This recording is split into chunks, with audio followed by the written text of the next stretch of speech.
Elowen moved through London with the same quiet skill she used to arrange gloves and settle a hem, hands steady, eyes measuring, heart refusing to be hurried.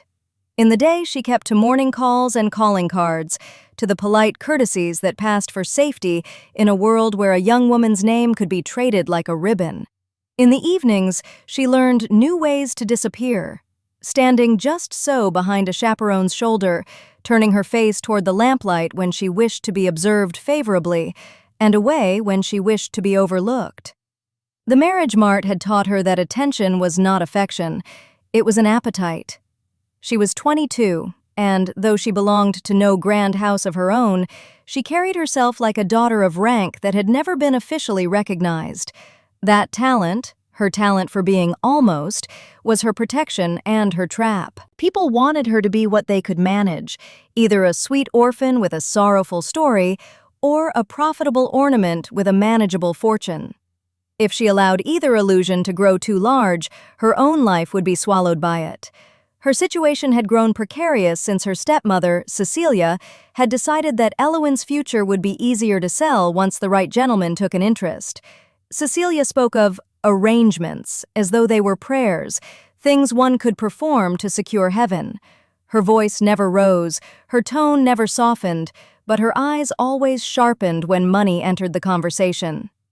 Dorian, Duke of Larkwood, had come into Elowen's orbit by way of those conversations. In the first season he attended in London after his recent return from extended obligations in the provinces, he arrived like a storm trapped behind velvet curtains. Men bowed with a careful smile. Women measured him as though his title were a blade they might either admire or bleed from. He was not handsome in a careless way. His attractiveness had discipline. His expression was controlled, his gaze too exact to be idle. Yet the tongue's talk about him did not linger only on his rank. It lingered on his temper, its lack of outward display, not its absence. Those who spoke most loudly about him also watched his hands, as if any sign of violence might finally justify their gossip. Elowen heard the whispers as she would have heard church bells from an adjoining street, clearly and with no power to stop them. The Duke of Larkwood had purchased an entailed estate not long before his return, a property with a history that was, depending on who told the story, either unfortunate or convenient. The estate's old papers had been discovered, and the discovery had brought complications. Some claimed the Duke was generous in his concern for rightful claims. Others insisted he was opportunistic. Elowen did not know which version was true. She only knew that Cecilia had found a way to involve the Duke in Elowen's prospects. It began with a letter delivered with a discreet flourish by a footman who did not meet anyone's eye. Cecilia did not present it as a new scheme, she presented it as an invitation. "The Duke of Larkwood," she had said, as though naming a saint, "will attend Vauxhall this week. You will go with a chaperone, Elowen. You will be seen. And you will not," here she had lifted her chin, "embarrass me."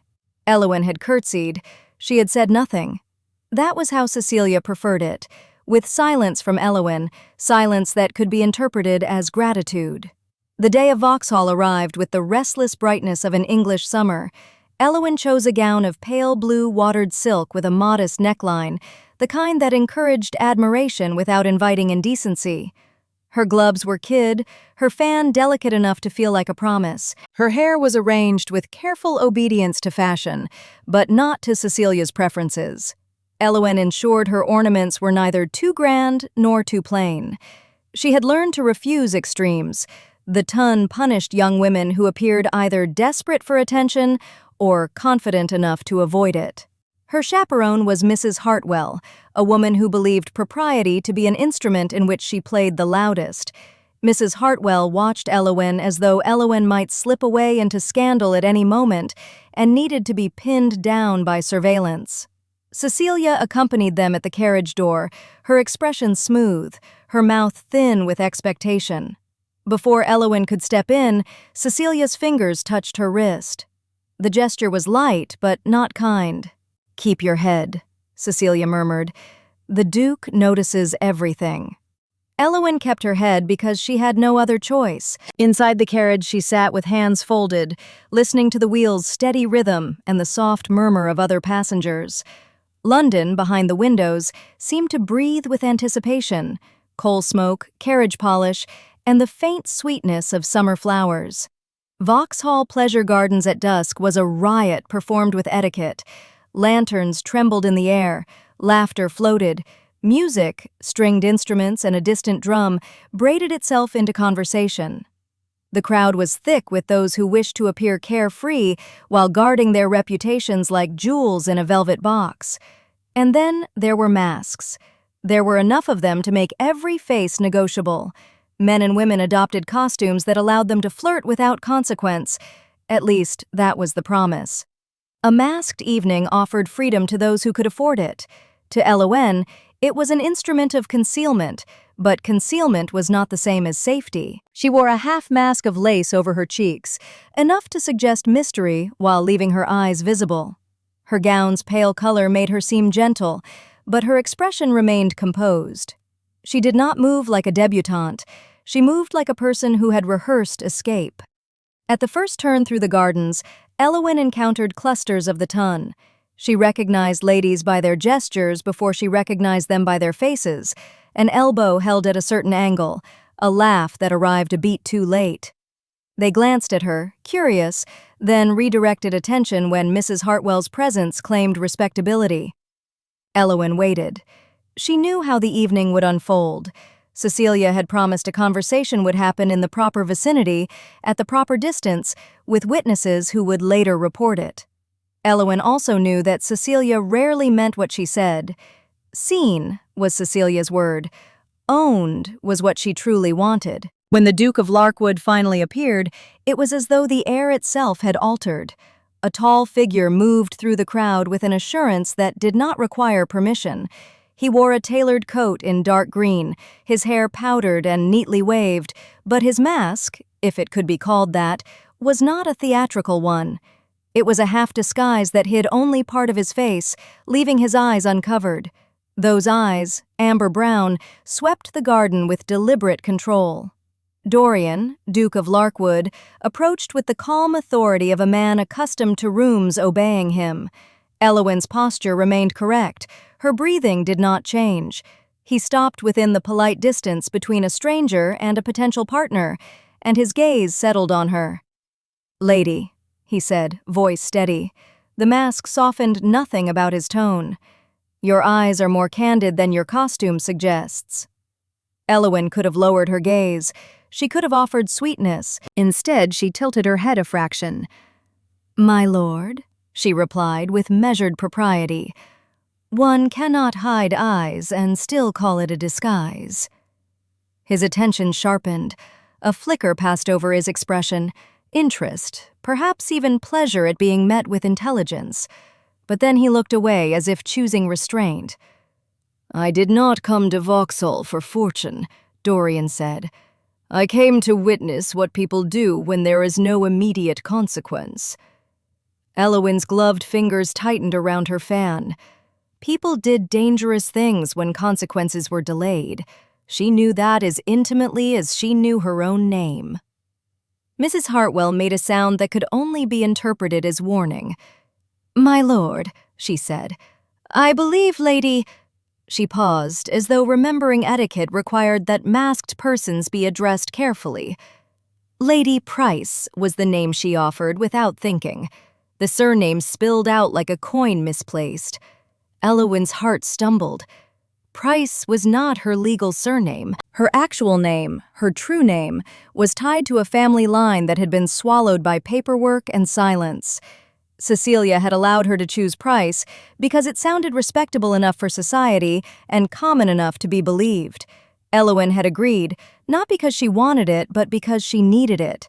Yet tonight, a casual utterance could become a scandal. Dorian's eyes moved over Mrs. Hartwell with quiet displeasure. "Mrs. Hartwell," he said, and the politeness in his voice carried the edge of command. "Your memory is admirable, but I suspect Lady Pryce would prefer to remain whatever she wishes to be for the evening." Mrs. Hartwell blinked, startled. "Of course, my lord."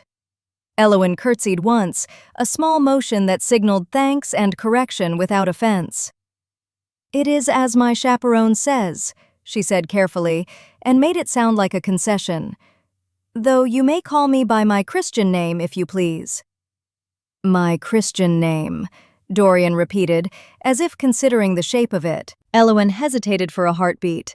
Only one, but in that moment the whole garden seemed to hold its breath.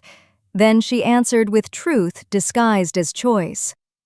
"Elowen," she said. He looked at her a moment longer than politeness required. "Elowen," he echoed again, and his voice softened almost imperceptibly. "Then, Elowen, permit me one dance. I will claim no indiscretion. The music is public. The promises need not be." Elowen could refuse. She should have. A duke's request was an invitation to both admiration and ruin. But her agency, her stubborn intelligence, did not live in refusal. It lived in the careful selection of consequences. If she could not be safe, she could at least choose the shape of the danger. She extended her hand to him. "Only one dance, my lord," she said, "and only if you agree to speak nothing of your intentions." Dorian's mouth curved, not into a smile exactly, but into something adjacent. "Your restraint is a weapon," he murmured. "It will not work on me as easily as you hope." They walked toward the dance floor with the slow, formal grace expected of the ton, yet Elowen felt, inside her ribs, the acceleration of fear. The Duke's flaw was not violence, it was impatience with uncertainty. She sensed it in the way he scanned the crowd, not for dancers, but for information. When they joined the flow of couples, Elowen watched his hands. A man who danced well could do so for beauty's sake. A man who danced well and yet kept measuring distances did so for control. During the dance, Dorian did not fill the silence with compliments.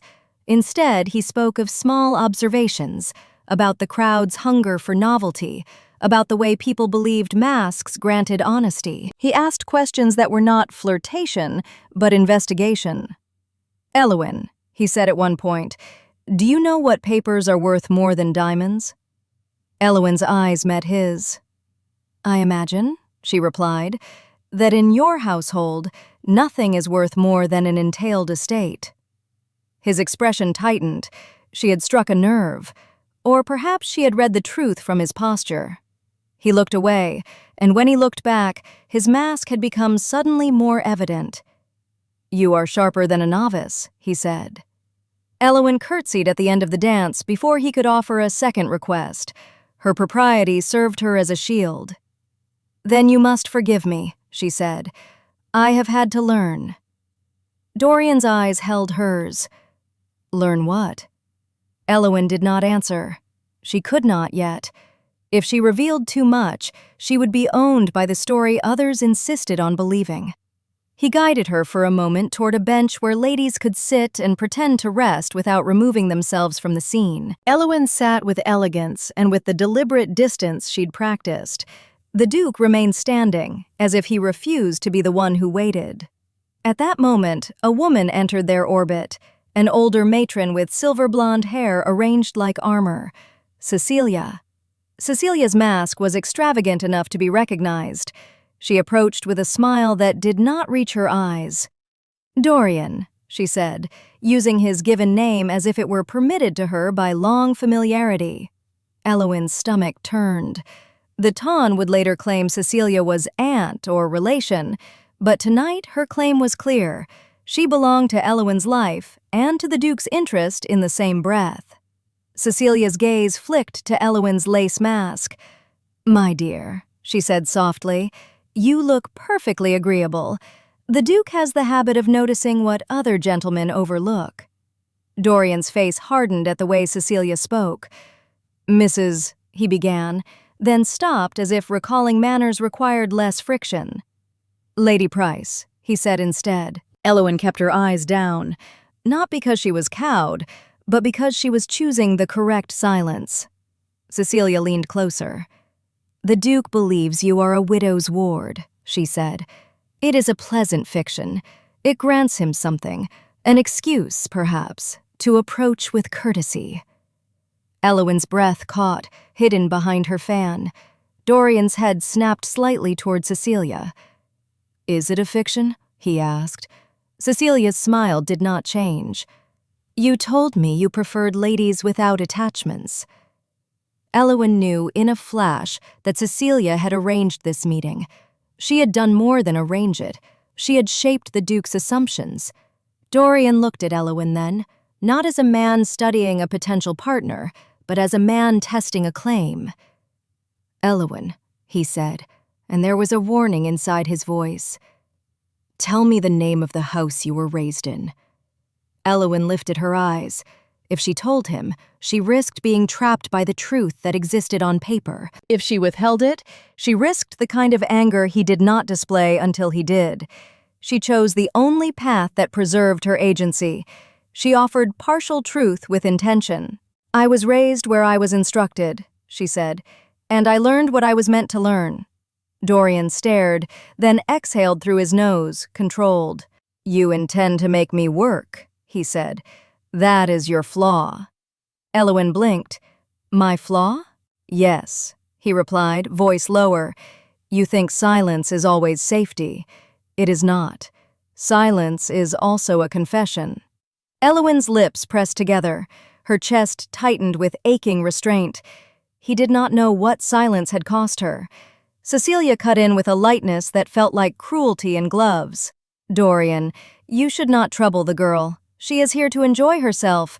Let the evening be—" "No," Dorian said, and the word carried the subtle weight of a man who had decided he would not be diverted. Cecilia's eyebrows lifted. "No?" Dorian turned slightly, directing his attention away from Elowen, but not leaving her behind. "I have debts to settle," he said, "and I do not tolerate them being settled on other people's shoulders." Elowen's fingers curled around her fan's handle until the leather warmed. She had learned that some men did kindness, others did justice with the blunt impatience of men who believed righteousness could be timed to convenience. Dorian's flaw was that his sense of rightness demanded action before clarity. He could do good by breaking propriety, and that meant he could do ruin. As the garden's music swelled again and another set of dancers began, Dorian offered Elowen his arm without asking. "Come," he said, "not to dance, to breathe." Elowen should have refused, yet she stood because she wanted to see the evidence of whatever Cecilia had done. Her restraint was her power, and she intended to use it to learn. They walked beyond the main dance area toward a quieter corner near a lit grotto. Servants passed with trays, but the crowd's sound softened here, as if nature itself offered a private wall. Dorian stopped and faced Elowen. His mask made his eyes all the more visible. They looked unsettled by their own anger. "You are not who Cecilia says you are," he said. Elowen did not respond at once. The ache in her restraint had become a constant companion since the first time Cecilia had decided Elowen's life must be molded. Dorian continued, as if time might scold him into caution. "I have reviewed the entailed papers for Larkwood's estate, papers that were supposed to settle a rightful claim. They did not settle it. They opened a door I had hoped remained closed." Elowen swallowed. "My lord—" "No," he interrupted, and it was not rudeness exactly, but refusal to let her retreat into etiquette as a form of escape. "Not my lord. Not tonight. Tonight I want the truth spoken plainly." Elowen's heart hammered. To speak plainly in a place like Vauxhall was dangerous. Whispers could travel faster than reason. She lifted her fan and opened it slightly. The lace fluttered between them. "Then you should be careful," she said softly. "Truth in public is a trap set by other people." His gaze held hers with a rawness that startled her. "And you," he said, voice tinged with the flaw she suspected lived in him more deeply than temper. "You set your own traps as well." Elowen stepped closer, just enough to prove her agency without breaking propriety. I set traps for survival, she corrected, not for sport. Dorian's mouth tightened. He looked as if he wanted to deny that she had the right to survival. Instead, he seemed, astonishingly, willing to listen. He reached into his coat and drew out a folded sheaf of papers sealed with wax. In the candlelight, the seal gleamed. Elowen stared, unable to prevent the flash of dread. My solicitor delivered these this week, Dorian said. They bear a family name that has been absent from Larkwood's records, a name Cecilia pretends not to know. Elowen's mind sprinted, seeking the one detail she might have missed. Cecilia's careful lies were built like walls. Elowen had thought she knew all the seams. The Duke's thumb pressed the fold of the papers, and Elowen watched it with the precision of a woman who could not afford romance without risk.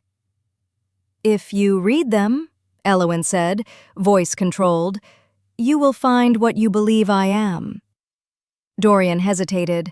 That hesitation was, for Elowen, the first sign that he might be more than a prideful duke. It was the first sign that his flaw might be tempered by guilt. What do you want me to believe? He asked. Elowen's restraint threatened to crack. In her throat, words rose that she did not want to speak in public corners. She wanted him to understand without her having to confess. She wanted to remain a person, not a document. I want you to stop treating my silence as a lack, she said. If you want truth, you must ask with something other than suspicion. His eyes narrowed. Suspicion is not always cruelty, he replied. It becomes cruelty when it is used to justify your own choices, Elowen said. Dorian stared, and for a moment his expression turned unreadable. Then he moved closer, lowering his voice as though the grotto itself had become a confessional. I am guilty, he said, and the admission landed heavily. Elowen felt the ache deepen. Of what? She asked. He swallowed. Of believing I could control outcomes by controlling information. The truth of his flaw was suddenly obvious. He did not lie out of malice. He withheld out of fear of losing, fear of becoming the fool his family's history had made of men. Elowen's fingers tightened on her fan.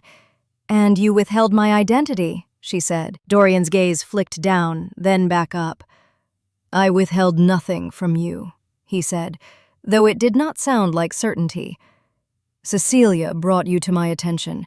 She offered you as a convenient remedy to her misfortune, and I, his jaw flexed, accepted because it soothed an anger I did not know how to name. Elowen's breath slowed. So the secret identity was not only hers, it was his too in its own way. He had created a story in which he could be righteous. She studied him, and then she did something she rarely did. She gave him a hint without delivering herself into his possession. You think my name will explain my place, she said. But it is not my name that matters. It is the man who signed away my rightful claim. Dorian's eyes sharpened. Who? Elowen shook her head slowly. Not here. He looked around as if the grotto had grown suddenly too public. We are not alone, he said. As if summoned by his words, a familiar laugh floated from the garden path, Cecilia's voice, light and satisfied. Elowen could picture her speaking to Mrs. Hartwell, placing the pieces of the story where the ton would find them later. Dorian's gaze hardened toward the sound. He folded the papers again. Then tonight you will leave with me, he said. Elowen's eyes widened. Leave? Yes, he replied, and the word sounded both protective and reckless. If Cecilia is turning you into a scandal to manage, then I will remove you from her hands. Elowen's restraint became a deliberate blade. You cannot, she said quietly. You cannot escort a lady through her own season as though she is something lost. Dorian's expression twisted with frustration. So what would you have me do? He demanded. The tone was controlled, but Elowen could feel the strain in his voice. She did not flinch. Ask me correctly, she said, not with threats, not with papers, with a promise that you will not punish me for your own misunderstanding. Dorian stared at her. Then, very slowly, he lowered his intensity as if lowering a sword. "I will make you a promise," he said, "but you will make one too." Elowen's heart leapt despite herself. "What promise?" "That you will not allow Cecilia to decide your narrative again," he said.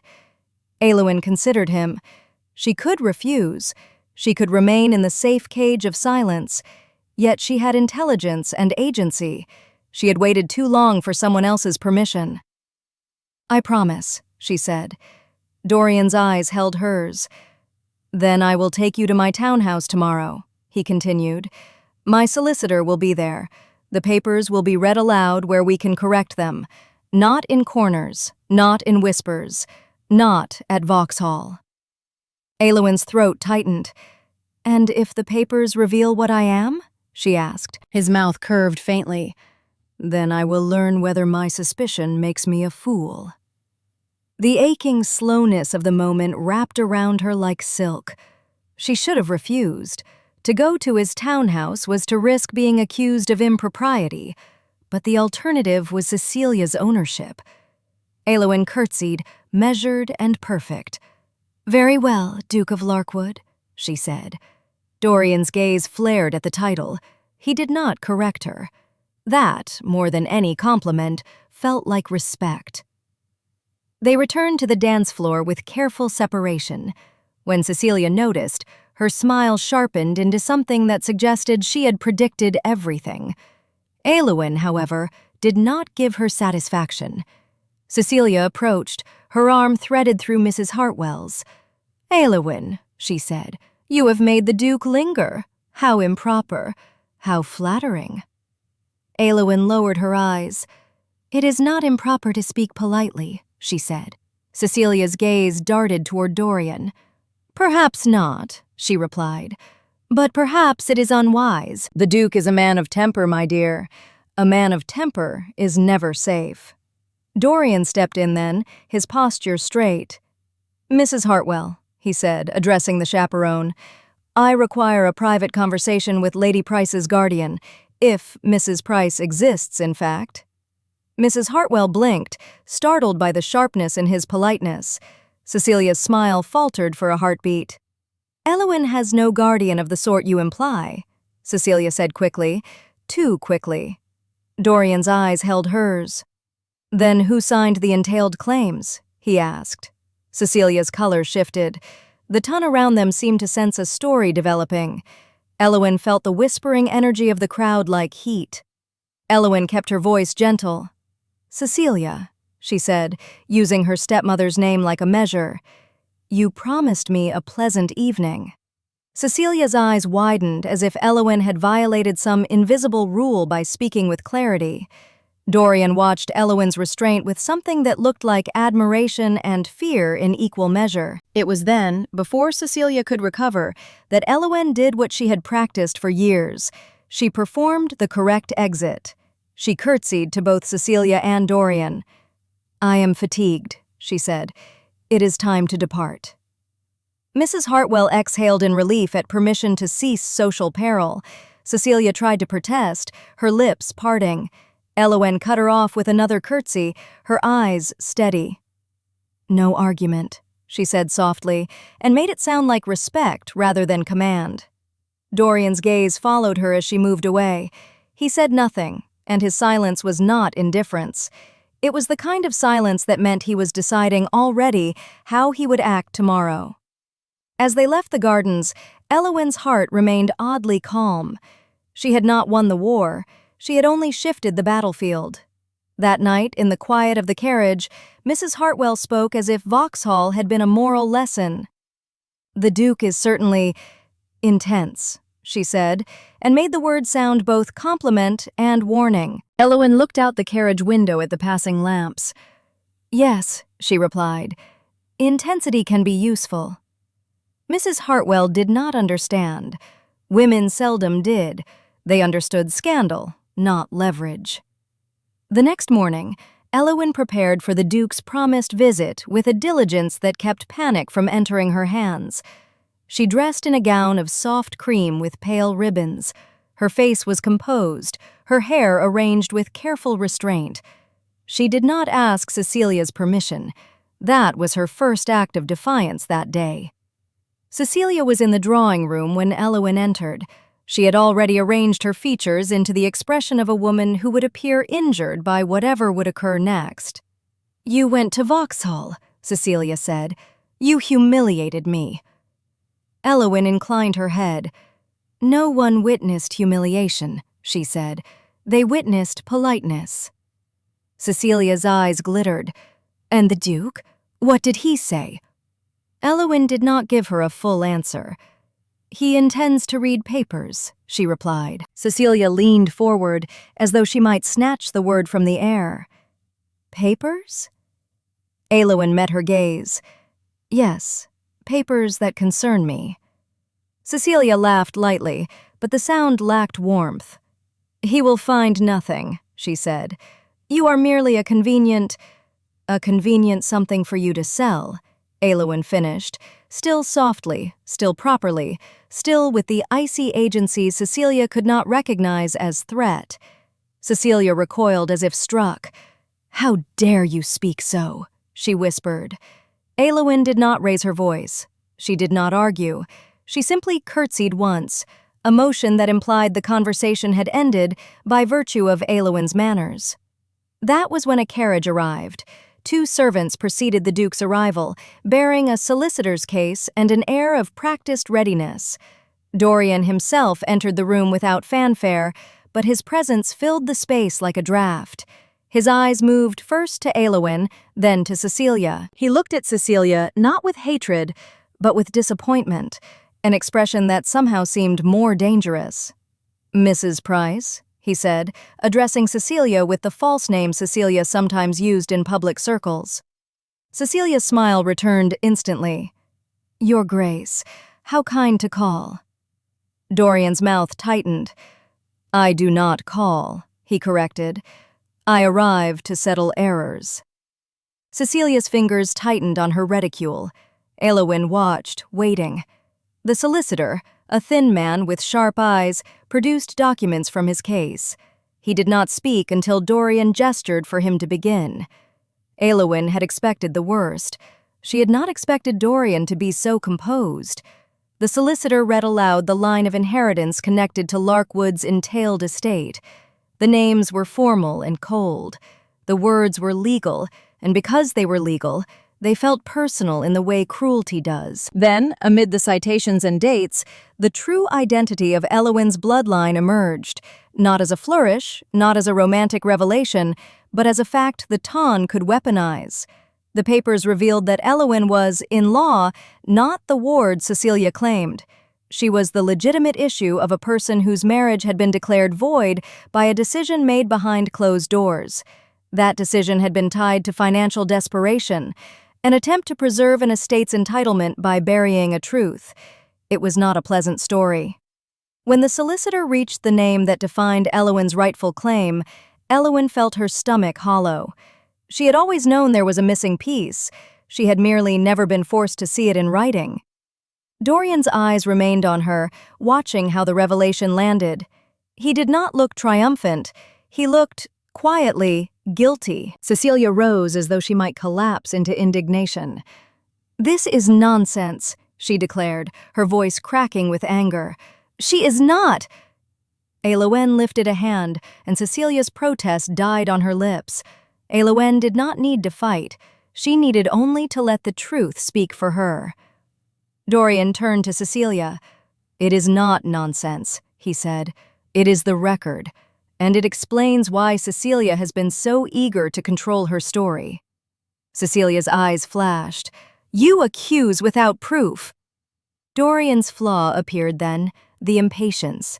He took a step forward, as though he might force Cecilia to accept judgment through sheer force of will. "I do not accuse," he replied. "I recognize behavior." Elowen watched him carefully. His temper was a flame he preferred to call honor. That flame would burn anyone who stood too close. Elowen moved then, quietly, firmly, placing herself between Cecilia and Dorian. She did not challenge Dorian's authority. She redirected the moment into propriety. "My lord," she said, voice gentle, "I do not require your punishment of my stepmother. I require settlement of my name. That is the only justice that matters." Dorian stared at her, startled by the control of her tone. His gaze softened only slightly. Cecilia's mouth worked as if she wished to argue again, yet she could not without the ton's ears. In this room, where documents existed, Cecilia's lies were less robust. The solicitor, with quiet thoroughness, explained the consequences. Elowen, as rightful issue, could claim a portion of entailed property and could challenge the decisions made to strip her of it. But the challenge required public notification and careful procedure, something that would expose her history to scrutiny. Elowen did not look away. Her intelligence had already built a plan. "I will accept proper procedure," she said, "but I will not be paraded as entertainment." Dorian's eyes narrowed with approval despite himself. "You mean to control the narrative," he said. Elowen curtsied. "I always have." Cecilia's face turned ashen. "And if the ton hears," she began. "And if the ton hears," Elowen replied, "the ton may learn the difference between a scandal and a rectification." Dorian inhaled slowly, as if Elowen had just given him a new definition of courage. Yet he remained unsettlingly human. The papers had revealed that he had been used. He had been tricked into thinking he could offer protection to a woman with no claims that might entangle him. Now he had entangled himself. He looked at Elowen with an intensity that made her feel seen. "Elowen," he said quietly, "I owe you something." Elowen's eyes remained steady. "Do not pay it in apologies," she said. "Pay it in action." Dorian's mouth curved faintly. "You speak as if you are accustomed to demanding." Elowen's restraint softened into something warmer. "I am accustomed to being denied." A silence settled between them, not awkward, but heavy with aching understanding.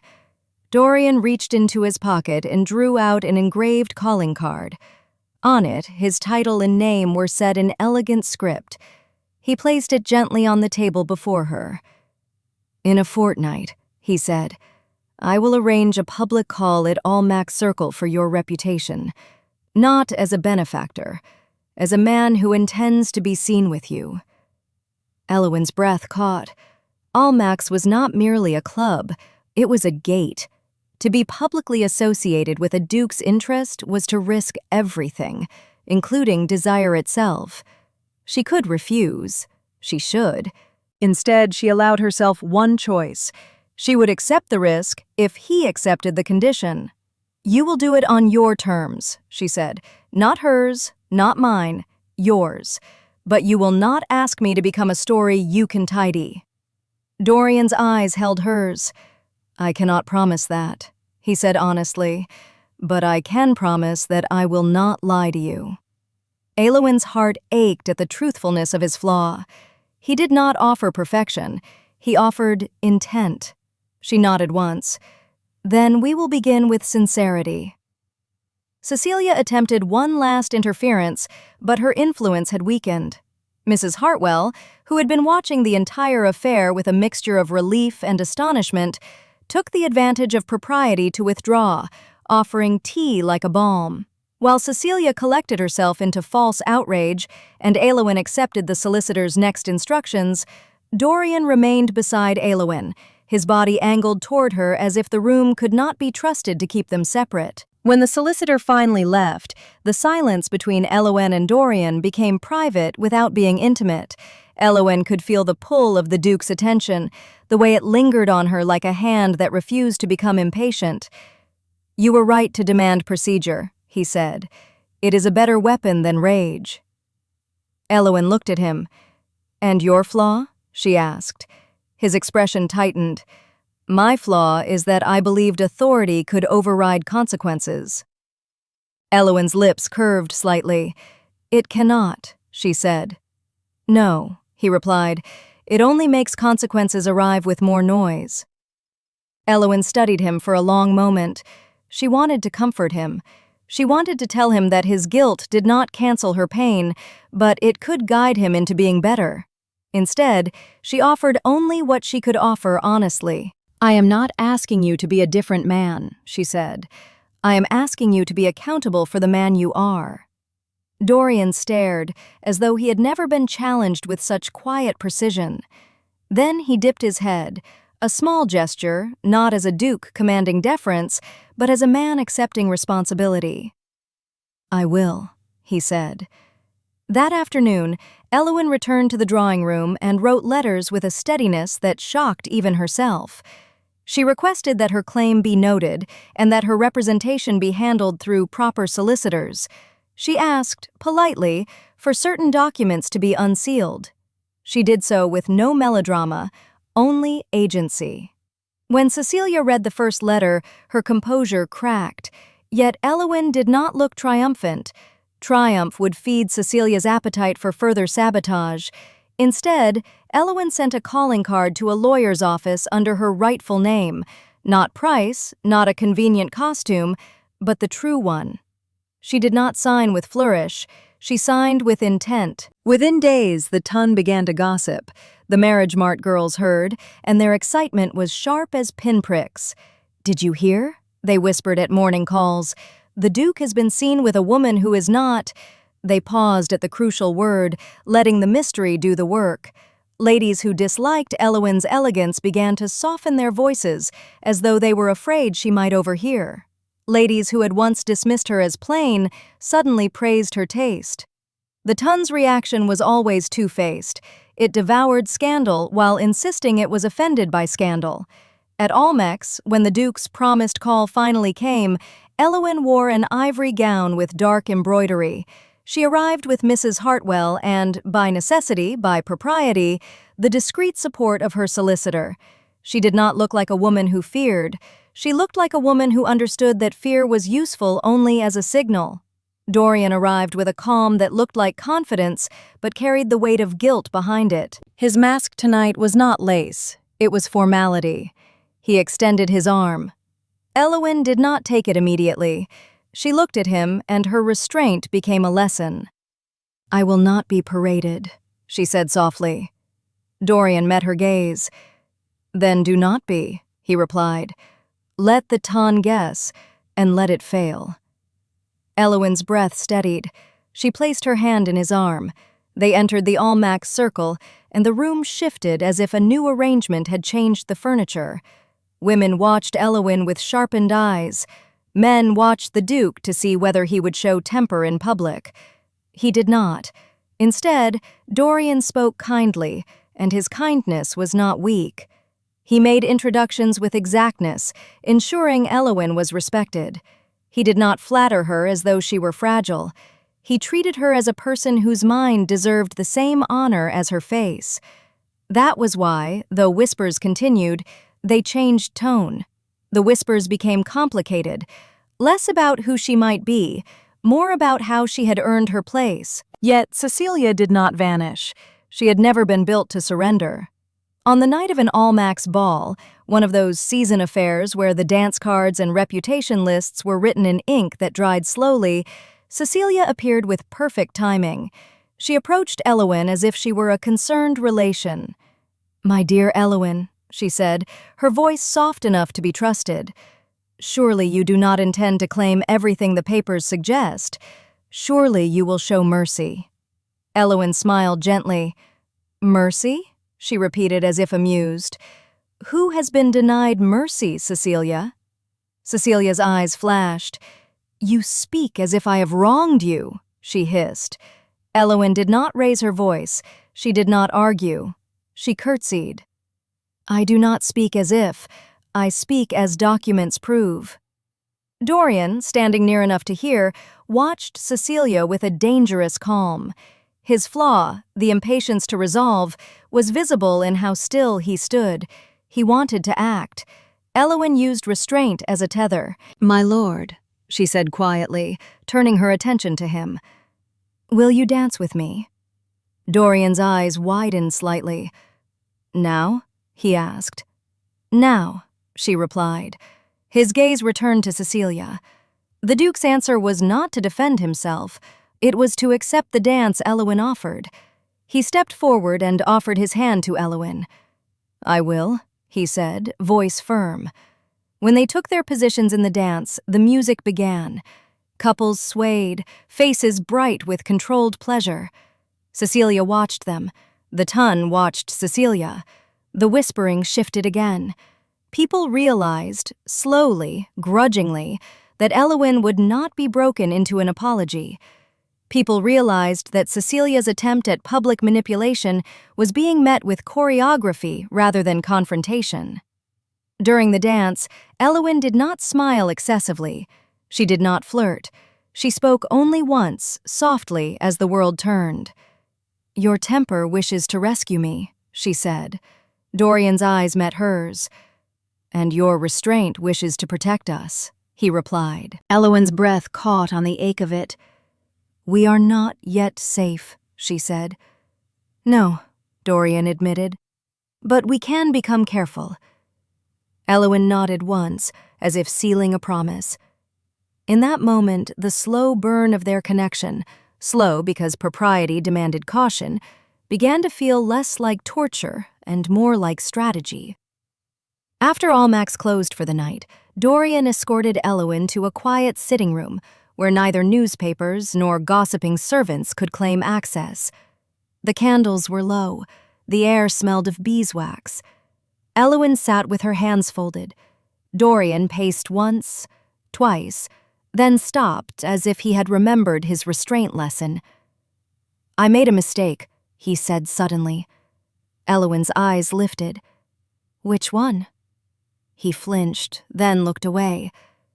"I believed I could approach you with protection and still pretend my interest was simple." Elowen's heart tightened.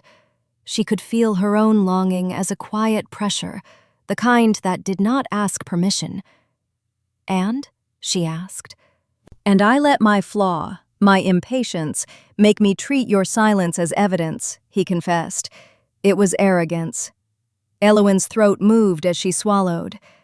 "And yet," she said, voice softening, "you chose to be accountable. You did not demand I be silent forever." Dorian's gaze returned to her, and the expression on his face was raw. "I did not know how to do better," he said. Elowen leaned forward slightly. "Then learn," she replied. "Learn that my silence is not for you to interpret. It is for me to control." Dorian's jaw tightened as if he wanted to argue with the logic, but he didn't. Instead, he reached out and, carefully, touched her gloved hand. His touch was warm, steady, and unhurried. "I want you," he said simply. Elowen's breath stopped. He continued, voice quieter. "Not the fiction Cecilia sold. Not the convenient orphan. Not the woman the ton might wish to mock. I want you, Elowen, the one who chooses silence as a weapon and still suffers when she must." Elowen's eyes burned, but she did not allow tears. She could not afford to cry. Tears were a language other people learned to translate into weakness. Instead, she offered him what she had all along, her agency. "Then you must do more than want," she said. "You must marry me for the right reasons." Dorian's expression shifted with pain. "You believe I can offer right reasons after what my family required of me?" Elowen nodded. "Because your guilt is not only regret, it is the beginning of integrity." Dorian's eyes held hers. "And you," he murmured, "you believe you deserve more than paperwork and protection." "I deserve both," Elowen said.